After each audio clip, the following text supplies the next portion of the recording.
ఇంత నికృష్టంగా హీనాతిహీనంగా మీ దరిద్రపు మోసం బయటపడ్డా కూడా ఇంకా సామూహిక ఆత్మహత్యలకు పాల్పడకుండా బతికున్నారంటే ఖచ్చితంగా మీరు కమ్మి నికృష్టులై ఉంటారు. చిచ్చి.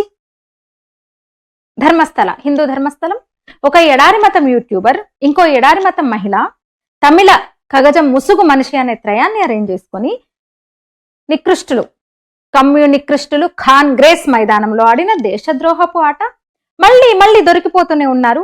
అయినా కూడా సిగ్గు లేకుండా నిస్సిగ్గుగా నిస్సంకోచంగా ఇంకో ఘోరానికి తెగబడుతూనే ఉన్నారు. ప్రపంచంలోనే మీ అంత అసహ్యకరమైన మనుషులు పుడతారా? అసలు ఉండరు ఎక్కడ. మిమ్మల్ని మేధావులుగా పరిగణించే వాళ్ళను, అనుసరించే వాళ్ళను దేంతో కొట్టాలి? అబ్బా, అసలు ఏం డ్రామా, ఏం నటన, ఎంతటి నీచపు నయవంచన! ఇంత సాంకేతికత, ఇంత సోషల్ మీడియా పెరిగిన ఈ కాలంలోనే కొంచెం కూడా బెరుకు లేకుండా ఎన్ని నాటకాలు! అప్పట్లో ఇవన్నీ మీ చేతుల్లో ఉన్నప్పుడు ఇంకెన్ని ఘోరాలకు తెగబడ్డారో, ఎలాంటి తప్పుడు ప్రచారాలకు పాల్పడ్డారో తలుచుకుంటేనే భయమేస్తుంది, వెగట కలుగుతోంది. అసలు మిమ్మల్ని తిట్టడానికి ప్రపంచంలో ఏ భాష సరిపోదు. మిమ్మల్ని శిక్షించడానికి ఏ ఆయుధము, ఏ చట్టమైనా అసహ్యపడుతుంది.